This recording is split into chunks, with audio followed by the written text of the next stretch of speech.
Bengali কুইজিনে আপনাদের সবাইকে স্বাগত। আশা করি আপনারা সবাই ভালো আছেন, আমরাও ভালো আছি। আজকে আপনাদের আমি একটা রান্না করে দেখাবো, পাস্তা দিয়ে একটা রেসিপি করে দেখাবো। এই দেখুন, আমি তার জন্য গরম জল বসিয়েছিলাম, ফুটে গেছিলো জলটা। আমি এর মধ্যে এই পাস্তাগুলো দিয়ে দিয়েছি। পাস্তাগুলো আমি খুব ভালো করে সিদ্ধ করে নেবো। এই যে আমি একটুখানি তেল দিয়ে দিয়েছি যাতে পাস্তাগুলো গায়ে গায়ে লেগে না যায়। 1 চামচ মতো তেল দিয়ে দিলাম। নুন দেবো না, কারণ এই রেসিপিতে নুন দেওয়া যাবে না। পাস্তাগুলো খুব ভালো করে সিদ্ধ হয়ে গেলে আপনারা দেখাচ্ছি পরবর্তীকালে আমি কী করব।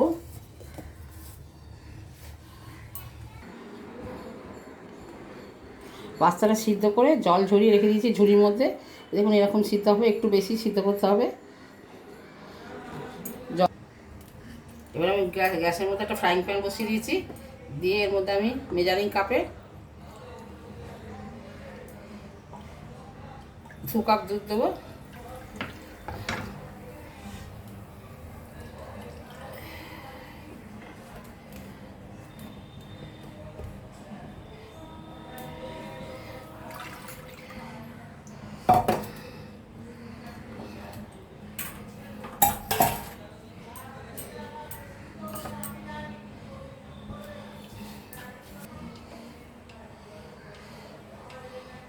এক চামচ মতো ঘি দিয়ে দিলাম।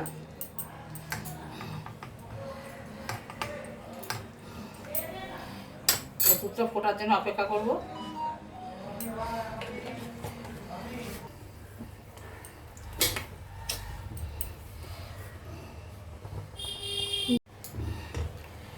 হ্যাঁ, দুধটা ফুটে গেছে।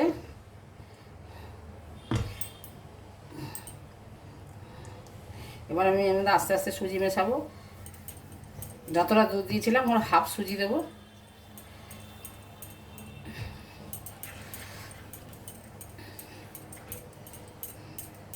অল্প অল্প করে মেশাতে হবে আর নাড়তে হবে, নাহলে দলা পেকে যাবে।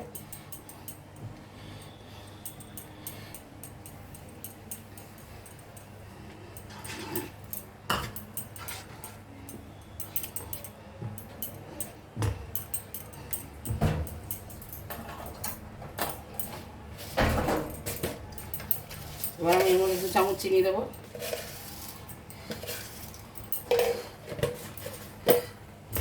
ভালো করে নিয়ে একটা মন্ড তৈরি করব।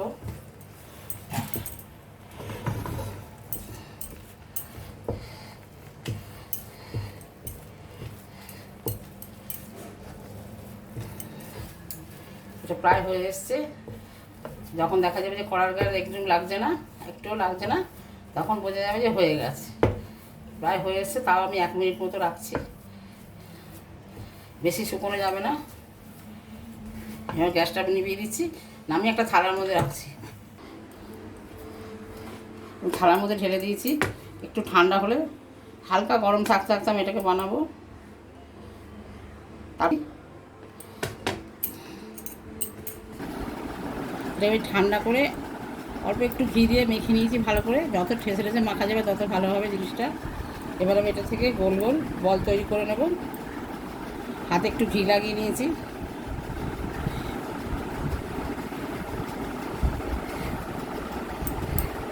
এখন করে আমি বল তৈরি করে নেবো। সবগুলো বল তৈরি করে আপনাদের দেখাচ্ছি। হ্যাঁ, আমার সুজি থেকে বলগুলো বানানো হয়ে গেছে। এবার আমি কড়াই বসিয়ে দিয়েছি গ্যাসে। রস তৈরি করবো, একটা শিরা তৈরি করব। এই জন্য আমি মেজারিং কাপের 1 কাপ চিনি দিলাম। ওই মেজারিং কাপের 2 কাপ জল দিলাম। একটা পাতলা শিরা তৈরি করব।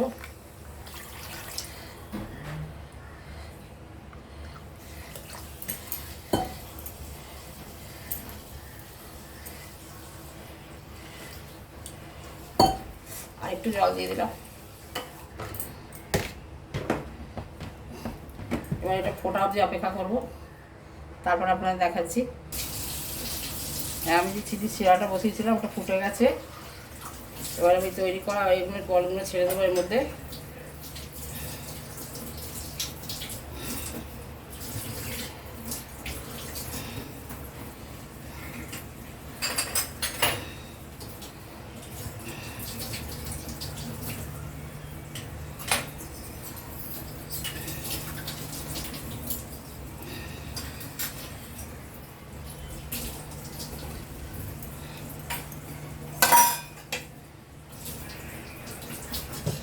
এটাকে আমি ঢাকা দিয়ে দেবো, ঢাকা দিয়ে 5 মিনিট মতো ফোটাবো।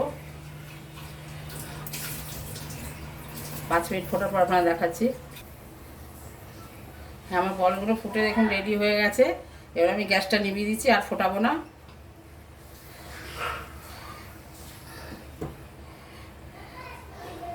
পরবর্তীকালে কী করবো আপনারা দেখ। আর একটু জল দিয়ে দিলাম, এবার আমি এর মধ্যে দুধ দিয়ে দেবো।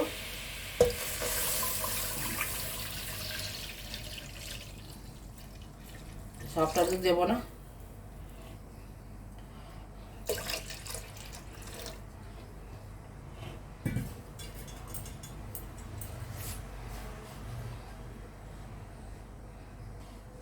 দুধটা আমি জাল করবো ভালো করে, ফুটিয়ে একটু কম হলে তারপরে এর মধ্যে আমি এই সিদ্ধ করে রাখা ম্যাকারনিগুলো দেবো। তখন সিদ্ধ করে রেখেছিলাম।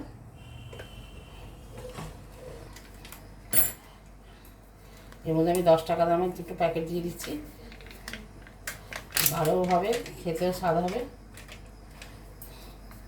গুঁড়ো দুধের প্যাকেট দিয়ে দিচ্ছি।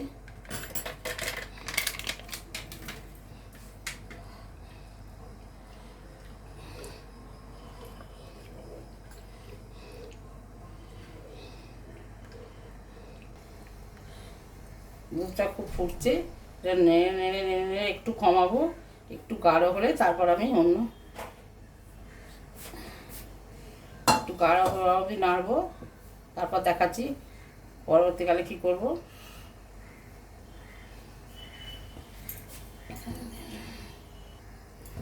এর মধ্যে একটুখানি ছোটো এলাচের গুঁড়ো দিয়ে দিচ্ছি।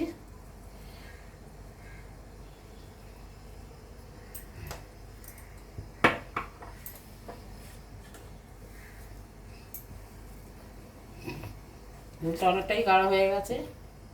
এবার আমি মধ্যে লিসিয়া ম্যাকারনির জন্য সেদ্ধ করে রেখেছিলাম, ওগুলো দিচ্ছি। যতটা লাগবে ততটা দেবো।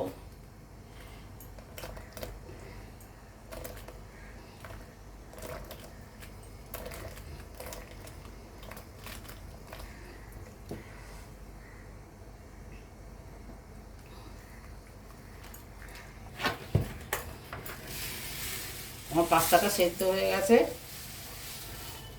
আপনাদের একটা কথা বলা হয়নি, এটা লিচি আর পাস্তা।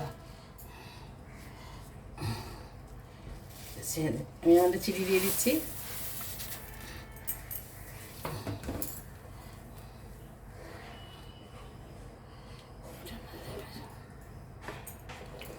চিনিটা একটু কম হয়ে গেছিলো, আরও আমি হাফ বাটির মধ্যে দিয়ে দিলাম। আপনারা যে যেমন মিষ্টি খান সেরকম দেবেন।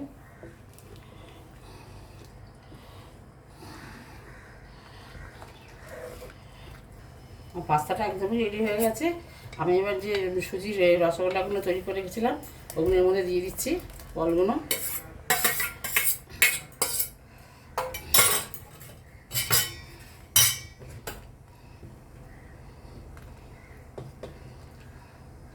এগুলো একটু ফুটে উঠলে আমি নামিয়ে দেবো।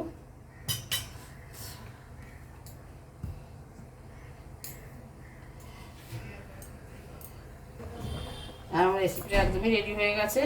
এবার আমি নামাবার আগে একটুখানি গরম জল দিয়ে গোলাপ জল দিয়ে দিচ্ছি।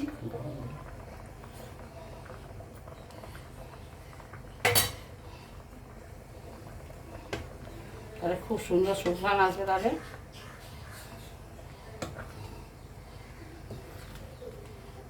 দেখতে কত সুন্দর লাগছে।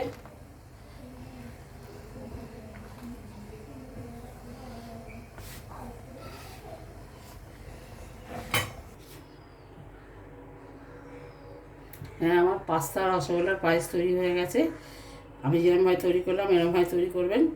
আশা করি আপনাদের ভালো লাগবে। খুবই সহজ পদ্ধতি, আর এরকমভাবে করবেন যেরকমভাবে আমি দেখালাম ওরকমভাবে করবেন, খুব তাড়াতাড়ি হয়ে যাবে। যদি ভালো লাগে আপনার আমার রান্নাটা, তাহলে লাইক দেবেন, কমেন্টসের মাধ্যমে জানাবেন আপনাদের কেমন লাগলো। আমার চ্যানেলটা অবশ্যই সাবস্ক্রাইব করবেন, রান্নাটা সবার মাধ্যমে শেয়ার করবেন। আপনারা সবাই ভালো থাকবেন, সুস্থ থাকবেন। ফিরে আসবো অন্য কোনো রেসিপি নিয়ে। নমস্কার।